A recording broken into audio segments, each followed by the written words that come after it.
Netflix'te yayınlanacak olan GTA 6 Extended Look'a bir hafta falan kaldığı için bu sızıntılar hakkında bir video yapmayı planlamıyordum. Onun yerine resmi görüntüler yayınlandığını konuşuruz diye düşünmüştüm. What you doing up there? I'm just fixing some leaks. Ama bu sızıntı bombardımanı durmak bilmedi. Hatta muhtemelen ben bu videoyu yayınladıktan sonra bile yeni görüntüler düşmeye devam edecektir diye düşünüyorum. Bu yüzden sızan görüntüler üzerine biraz konuşalım. Bu arada bu videoda sızdırılmış herhangi bir görüntüye yer vermeyeceğim. Onun yerine GTA 5 üzerinden göstererek anlatacağım.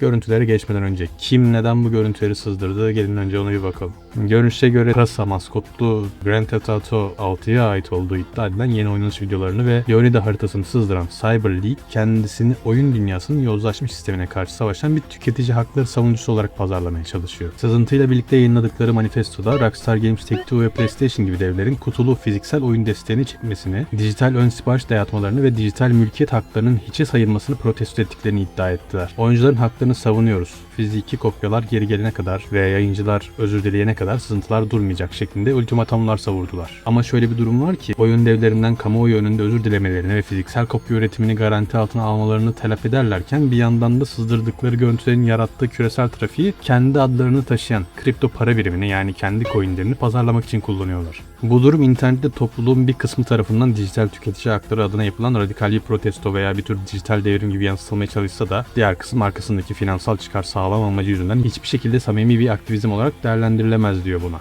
Ortada tüketici haklarını savunan bir kahraman yerine oyun dünyasının en büyük marka değerini ve yarattığı heyecanı kendi kriptolarına yakıt olarak kullanan oldukça fırsatçı bir profil var. X'te insanlar Amerika Birleşik Devletleri adalet sistemine göre Cyber League'in işlediği suçlar, siber korsanlık, veri hırsızlığı, telif ihlali ve şantaj gibi suçlar üst üste bindiğinde toplam ceza karşılığının 45 ya da 50 yılı aşabileceğini konuşuyor. 2022 yılındaki büyük GTA 6 sızıntısının faili olan 18 yaşındaki Arion Kültaş, Rockstar Games'in sistemlerine sızıp henüz geliştirme aşamasındaki onlarca dakikalık GTA 6 görüntüsünü sızdırdığında benzer bir infial yaratmıştı. Otizm spektrumunda olan Kültaş hakkında yürütülen yargılama sonucunda Birleşik Krallık mahkemeleri sanığın yüksek siber suç potansiyeli ve toplum için sürekli bir tehdit oluşturmaya devam etme riski nedeniyle geleneksel bir hapis cezası yerine doktorlar tarafından topluma artık bir tehlike arz etmediği onaylanana kadar süresiz olarak yüksek güvenlikli bir hastane psikiyatri kliniğine kapatılmasına karar vermişlerdi. Yani anlayacağınız bu Cyber League denen adam dijital mülkiyeti savunan bir Robin Hood değil yani. 2022'deki sızıntının ağır faturasından hiçbir ders çıkarmamış, üstüne bir de taze soğan ya da Prasa maskotunun arkasına gizlenerek kripto vurgunu yapmaya çalışan, kendi geleceğine 45 yıllık bir hapis riskiyle hiçe sayan absürt bir figür. Şantajla, manipülasyonla ya da kripto reklamıyla oyun dünyasına yön verebilecek mi, yoksa her şey eline yüzüne mi bulaşacak bu şahsın ya da grubun, artık bilmiyorum kim olduklarını, ama ilerleyen günlerde göreceğiz. Şimdi işin bu şov ve suç boyutunu kenara bırakalım ve sızan bu detayların oyun hakkında bize ne söylediğini, yani bu mekanikleri falan bir inceleyelim. İlk klip olduğunu tahmin ettiğim klipte Jason'ın fragmanlarda gördüğümüz evindeyiz. Gördüğümüz kadarıyla karakterin hareket ağırlığı Red Dead Redemption 2'ye oldukça benziyor. Hatta aşağıya doğru atlama animasyonu ve kamera hareketleri bana direkt Red Dead 2'yi hatırlattı. Burada GTA San Andreas'taki basketbol mini oyununun geri döndüğünü görüyoruz, ancak bu sefer direkt nişan alıp basket atmaya çalışıyoruz. Mekanik yine Red Dead 2'ye oldukça benziyor. Hani ateş etmeden önce noktanın etrafını saran çemberin ortaya doğru küçülmesini bekleriz ya. Buradaki o mekanik basketbol topuyla isabetli atış yapabilmemizi sağlıyor. Arayüz elementlerine baktığımızda ise basket attıkça fokus kazandığımız görülüyor. Simgesi ise göz şeklinde bir vektör gibi bir şey. Yani tıpkı RDR2'deki Dead Eye gibi. Tam olarak ne işe yaradığını henüz bilmiyorum ama belki de GTA 5'teki her karakterin kendine özel yeteneğine benzer bir sistemdir. Jason'ın Fox adında RDR2'deki Deadeye ya da GTA 5'te Michael'ın Bullet Time özelliğine benzeyen özel bir yeteneği olabilir. Bunun dışında arayüze baktığımızda yaya durumundayken haritanın, yani minimap'in görünmediğini fark ediyoruz. Belli ki bu yüzden etraftaki simgeler doğrudan ekrana yansıtılmış. Biraz Ubisoft oyunu gibi görünüyor. Jason'ın evinin olduğu yerde bir ev simgesi var. İleriki kliplerde gördüğümüz kadarıyla bir olay yaşandığında tıpkı Ubisoft oyunlarındaki gibi ekranda uyarılar çıkıyor. Örneğin bizi kovalayan polis görüş açımızın dışındaysa geldiği yöne doğru ekranın kenarında bir siren görsel efekti gibi bir şey çıkıyor. Para miktarını gösteren kısımda ise sonunda şuraya bir virgül koyabilmişler. GTA Online'da çok kafam karıştırıyordu bu benim. Burada iki farklı gösterge var. Belki birisi banka hesabı, diğeri nakit paradır ya da biri üzerimizdeki nakit, diğeri evde tuttuğumuz paradır. Tabii bu sürümün tarihi net olmadığı için bu arayüz elementleri nihai oyunda değişebilir mi bilmiyoruz. Burada yani evde tuttuğumuz para olmasını düşündüren şey de ev sembolü görünmesi paranın yanında. Daha sonra Jason'ın kendi arabasında görüyoruz. Harita yine kare, GTA 5'teki gibi, sadece köşeleri yumuşatılmış. Haritada işaretli C simgesi ise belli ki görev yerimizi gösteriyor. Doğrusu bu ikinci klipteki arayüz bana bayağı Watch Dogs hissi verdi. Her neyse, bu klipte Jason'ın arabasıyla sağa sola çarptığını, ardından bir kargo şoförüne çarpıp kavgaya tutuştuğunu görüyoruz. Araçtan hızlıca çıkmaya çalıştığı için midir nedir? Jason kapıyı tekme atarak açıyor. Ardından kargocuya doğru koşup direkt uçan bir tekme atıyor. Gerçekten çok komik bir sahne. Şimdiden sosyal medyada meme dönüyor bunun. ikonikleşti de denebilir. Bu uçan tekniğe bakılırsa dövüş sisteminde bir geliştirme var. GTA 5'te saldırı tuşuna bastığımızda karakterimiz direkt düşmana kilitlenir. Sanki arada bir mıknatıs varmış gibi ona doğru yapışırdı. GTA 6'da ise gördüğüm kadarıyla böyle bir durum yok. Jason saldırının yapıldığı yöne doğru ivmelenirken kargocu başka bir yöne doğru hareket edebiliyor. Yani Jason belirli bir momentuma göre hareket ediyor.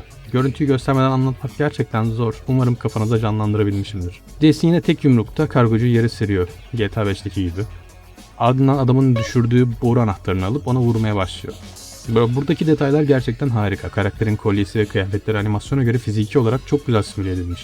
Burada arayüzde yine garip bir detayla karşılaşıyoruz. Mor bir şeytan emojisi ve yanında eksi işareti var. Tıpkı RDR2'deki Honor sistemi gibi duruyor. Bunun ne olduğu henüz kesin değil. Kimisi oyunda bir sosyal medya sistemi olacağını ve itibarımızın yani fame'imizin düştüğünü söylerken kimisi de RDR2'deki gibi eylemlerimizin oyundaki dünyayı değiştireceğini iddia ediyor. Ya da işte hikayedeki bazı sahneleri değiştireceğini düşünüyor. Yani bu durum internette bayağı eleştiri topladı. İşte GTA'nın önünde onur sisteminin ne işi var? Zaten suçlu bir karakteri oynayacağız. Çok saçma falan diyerek dalga geçenler ve tartışanlar var. Bunda da meme yapıldı. Zaten çok fazla meme yapıldı bu sızıntılar hakkında. Honor sisteminin oyunda olup olması hakkında siz ne düşünüyorsunuz? Merak ediyorum. Kargocuyu döverken Jason'ın dayanıklılığının bittiğini görüyoruz. Yani stamina sistemi geri dönmüş denebilir. Önceki GTA oyunlarında da vardı çünkü bu. Ama arayüzde görünmezdi ve sadece uzun süre koşmamızı engellerdi. Burada yakın dövüş silahı kullanırken de staminamızın bittiğini görüyoruz. Ya tıpkı RDR2'deki gibi yapmışlar buraları. Tam bu esnada bahsettiğim aranma sistemi devreye giriyor. 6 yıldızlı aranma seviyesi geri gelmiş. Bildiğiniz gibi GTA 5'te bu 5'e düşürülmüştü. Yayarken kapalı olan harita aranma seviyesi alınca açılıyor ve ekranda polislerin yönünü gösteren oklar belirmeye başlıyor. GTA 4'ten beri alıştığımız haritada yanıp sönen ya aranma çemberi yine mevcut. Polisten kurtulmak için bu alandan çıkmamız gerekiyor. Ama bunun haricinde yeni bir şey daha var. Arama yıldızlarının altında yeni ikonlarla karşılaşıyoruz. Kırmızı renkte bir yüz, kıyafet ve araç simgesi var. Belki de Mafya 2'deki gibi polisin bizi tanıma sistemi gibi bir şey var burada. Kıyafetimizi, saçımızı, sakalımızı ya da aracımızı değiştirerek polisin bizi tespit etmesini engelleyebileceğiz gibi duruyor. Nitekim başka bir klipte Jason'ın yerden şapka aldığını gördüm. Tıpkı VDR2'de olduğu gibi mağazaya gitmeden hızlıca aksesuar takarak polislerden kurtulabiliyoruz sanırım. Ya da işte bu süreci hızlandırabiliyoruz. Bunun dışında araçların arkasına yaklaştığımızda bir envanter alanı görünüyor. Jason'ın arabasında 4 slot görünüyor. Belki her arabada bu slotlar azalıyordur ya da sayısı artıyordur, bilmiyoruz. Bunlar silah slotu mu yoksa para slotu mu henüz belli değil. Belki de ceset taşıyabiliyoruzdur. Cansız bedenleri taşıyabildiğimizi gördük.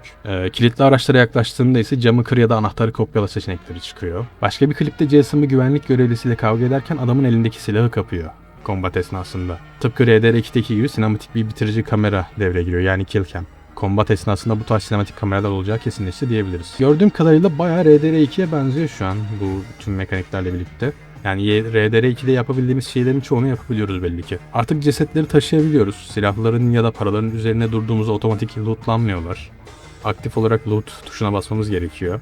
Neyse ki RDR2'deki kadar uzun bir animasyon girmiyor. Jason hızlıca alıyor yerden. Buna ek olarak da aynı anda üstümüze bir sürü silah taşıyamıyoruz. Jason yerdeki şok cihazını yani taser almak için elindeki tabancayı yere bırakıyor. Euphoria fiziklerinin dozunun arttırıldığını da görüyoruz. Yani bana öyle geldi en azından. Şok cihazıyla vurulan düşmandan titreyip yalpalayarak yere düşüyorlar. Bunların üzerine bir de sinematik görüntü sızdırdılar. Onu da gösteremeyeceğim ama birazcık bahsedeceğim. Merak etmeyin, hikayeyle ilgili büyük bir spoiler yok. Yani sızıntıyı yapan elemanlar ufak bir şaka yapmak istemiş belli ki burada. Jason ve Cal, yani Jason'ın arkadaşı olduğunu düşündüğümüz eleman, bir teknede sohbet ediyorlar. Jason Cal'e takım elbiseli adamlar senin hayatını kurtarana kadar eğlenmene bak diyor. Cal ise benim hakkında hiçbir şey bilmiyorlar, ben VPN kullanıyorum diye yanıt veriyor.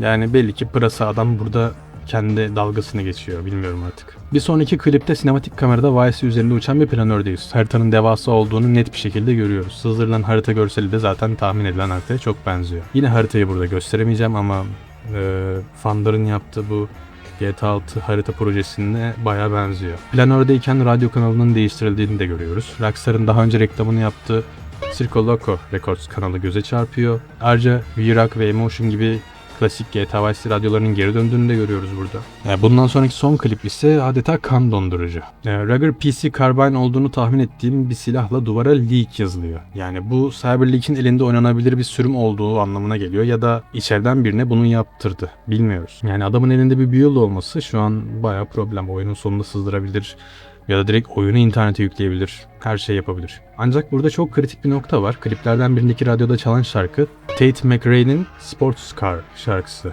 Bu şarkı 24 Ocak 2025'te yayınlanmış. Yani yapılan tahminlere göre elimizdeki görüntüler en azından 2025 yılına ait bir geliştirme sürümünden alınmış olmalı. Tüm bu sızıntı silsilesi ve tehditlerin ardından oyuncu topluluğunda haklı bir endişe başladı tabii. İnsanlar oyun daha çıkmadan hikayenin sonuna sızmasından ya da oyunun bu erken geliştirme sürümünün bir şekilde internete sızdırılıp mahvedilmesinden korkuyor. Açıkçası bu kadar büyük boyuttaki bir sızıntı dalgasında bu kaygılar hiç de yersiz değil. Ancak günün sonunda Rockstar gibi devlerin bu tarz krizleri yönetme konusunda tecrübeli olduğunu ve projenin ana omurgasını koruyacağını ummaktan başka çaremiz yok. Ki onlar da sessiz kalmaktan başka bir şey yapmıyorlar şu anda. Bu sessizlikten dolayı da insanlar bunun Rockstar'ın bir PR kampanyası olduğunu falan söylüyor.